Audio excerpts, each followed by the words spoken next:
Hello people! You know how we always want to have fun? Well, you can't. Sometimes you have to face the fact that you are an adult now and you need to take care of your duties and your obligations. We always want to do fun stuff, we need to entertain ourselves, but sometimes we have to work. So today we're going to talk about how to express, the need to do something important even if we don't want to. In other words, duties and obligations using have to, must, and we're going to discuss briefly got to. Let's get to it.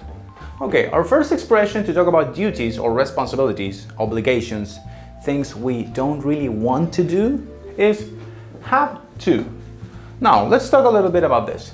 Have to, is going to be used in present simple, Pay attention to this. In this case, to have is not an auxiliary verb. So the phrase is going to be like this. We use a subject, I, then the expression have to, and then we use a verb, work. I have to work. Or, for example, I have to study. Oh, let's use that one. We can use it here, study. When you're really tired, for example, you feel like going home, I have to sleep. Well, we use another verb then, sleep. So, take a notice of this. Take a look at this. Have to is going to be the expression, and then we just use a verb. But in reality, we're talking about have, possession of an infinitive. That's a good way to remember it. To work is an infinitive. To study. To sleep. Oh, verb is not a verb. It's funny because verb is a noun. So we conform this expression by using a subject, then have to, and then we use a verb, to express an obligation towards something. For example, I feel really sick. I have to go to the doctor. So this is a responsibility, it's a duty, it's an obligation, What happens when we don't have to do things? Take a look at this. I don't have to work today. Yay! So it's a good thing, right? Let's pay attention to this. Now I'm using the same phrase, I don't have to work, but in a negative way. So we're using the auxiliary do not. So this is very important. It means that the phrase is in simple present, which is put here. So when we do this, essentially it's not the opposite of have to. When we say you don't have to do something, it means that you don't have the obligation, but you can still do it if you want to. Which means that I don't have to work today, but, and this is the idea that you have, I can work if I want to do it. Just leave it here, if I want. The purpose of this example is to demonstrate that when we say I have to work, it's an obligation. But when we say I don't have to work, we're released from the obligation, but we can still choose to do something. For example, you are at home and then your girlfriend or your wife makes a beautiful, very tasty food, And then you eat it and you say, I have to wash the dishes.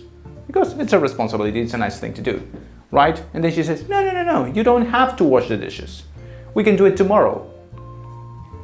Now you can choose, I can do it now or I can do it tomorrow. So you're liberated. So in a way, I don't have to carries less weight in terms of responsibilities than have to, the affirmative phrase. Another cool thing that we can do with have to is that since it's in present simple, we can change the verb have to past tense, had. And we can talk about past responsibilities. So it's very good to give explanations or to explain the motives or the reasons you had to do or not to do something. For example, I couldn't go Okay, whatever. I couldn't go to your party, I couldn't go to your birthday, I couldn't go home because I had to work.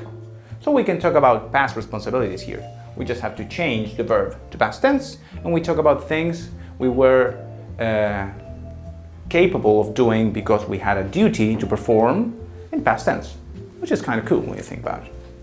Okay, if you see the video about using so and because, which is on this previous list here on YouTube, you can say this: I had to work, so I couldn't go. Check it out, okay? It's gonna do you good. Now we're going to use must. Unlike have to, must is a modal verb. It's like will. Okay, let's list a few verbs so you can understand what I'm talking about. When we use will to talk about the future, we're using a modal verb. When we use can to talk about being able to do things, we're also using a modal verb, which has a few implications. For example, as it goes, it's always in present. So when we say must, we're always speaking in present tense. We can't use must to talk about the past or to talk about the future, okay? Just like this, okay? So when we say you must work, this is always a present instruction, okay? This is why must is always used in contracts or in legal documents. Also the fact that when you use must, there's not even a doubt about your responsibilities, okay? Read your manuals, for example. If you buy electronics, there's always, you must plug the electricity on the correct terminals and blah, blah, blah, blah, blah, because this is a very simple and clear instruction. So it goes like this. We use the auxiliary verb must here, and then we use the action we want to talk about, the verb. Notice that we're not using to anywhere. Okay? So it's not you must to work. It's just you must work. Same thing here. He must go to the doctor. Or, he must go to school. I must go to the doctor, probably. Now, even if we use it in third person, we don't change the auxiliary and we don't change the verb either. It's not goes or anything like that. So it's just I must go, you must go, he must go, etc. and so on and so forth. Okay? Now, what happens when we make a negative phrase? This is different from have to. Okay? I'm going to explain this right about now. Okay. Before in this video we talk about using have to and don't have to. And we know that have to is similar to must in terms of obligation. For example, I have to work, I must work. It's kind of identical. Now, when we talk about negative phrases, it's very different. I don't have to work. Yay, it's my free day. I mustn't work means something completely different. Let's take a look at this example, for example. When we make the negative phrase, we're going to use the modal verb must plus not.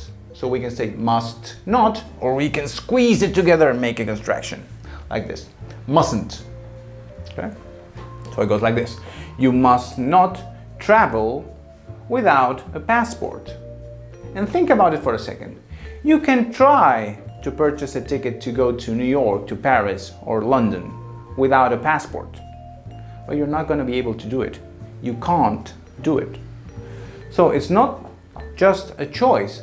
There's a prohibition about this. It's forbidden to do things when you use must not or mustn't.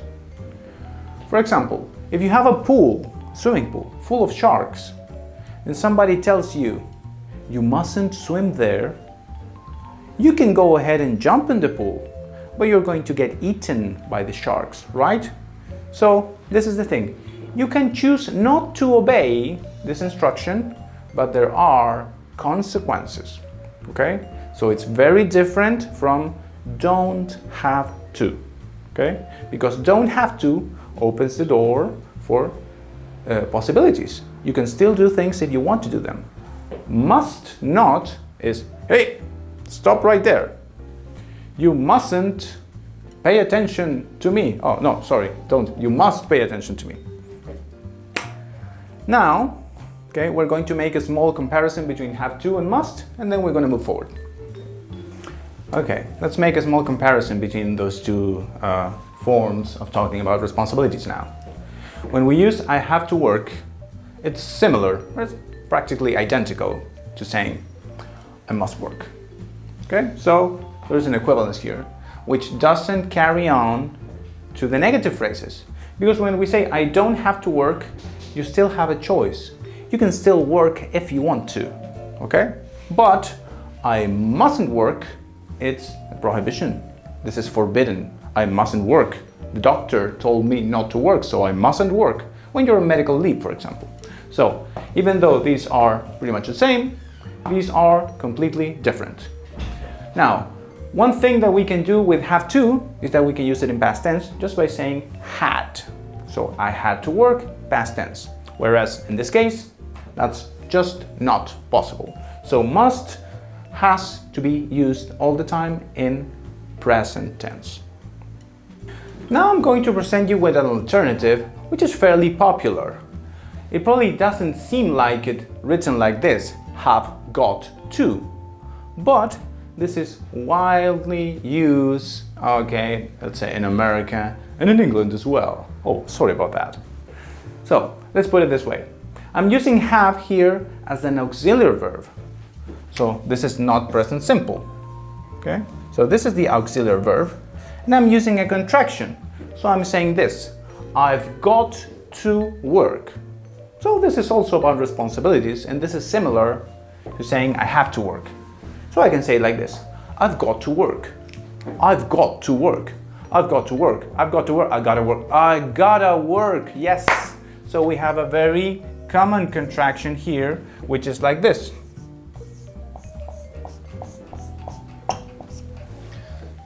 You're going to hear this everywhere, in movies, on the TV, okay? Whenever you watch Netflix, people say just this, I gotta go.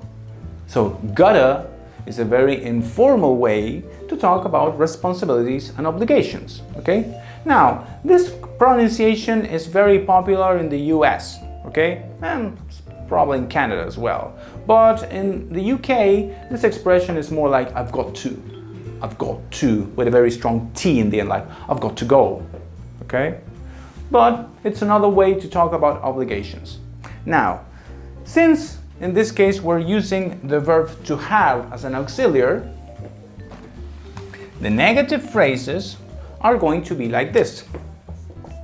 I haven't, contraction of have not, got to.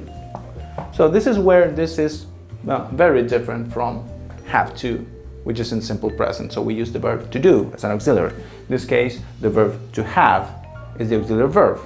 Okay? So you can say, I haven't got to. Okay?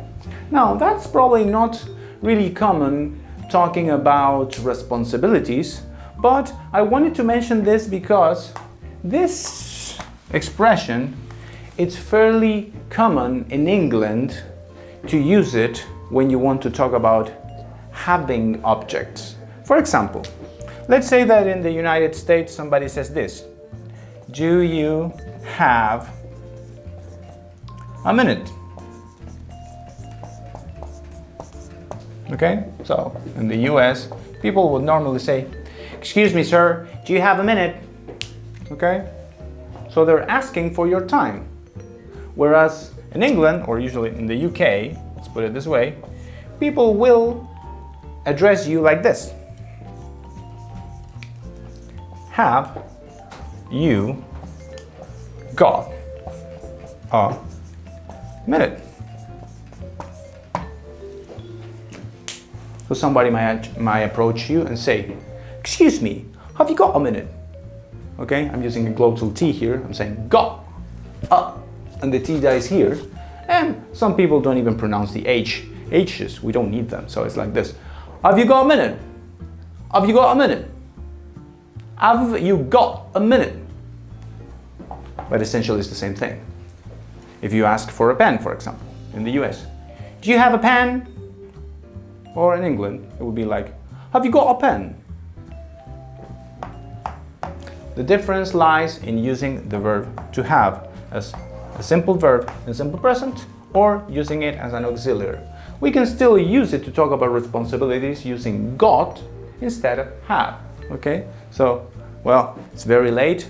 I've got to go now. I have something to do later. Okay, let's review what we learned today. When talking about duties, obligations, or responsibilities, we can use have to. I have to work. We can also use must. I must work. This is more formal, but in value, they're both identical. And we can also use got to. In this case, the auxiliary verb is to have. I've got to work. But now we can use an informal contraction for got to, and it's like this. I gotta work. I gotta work. I gotta go. So this is fairly common, okay, everywhere. You're gonna hear it a lot. Now, and let's not forget about this. Don't have to means something completely different from must not.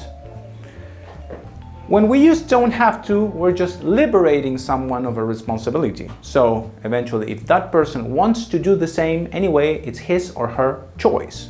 Whereas when we use must not, this is forbidden. You just simply can't do it. Okay? Now, practice using this.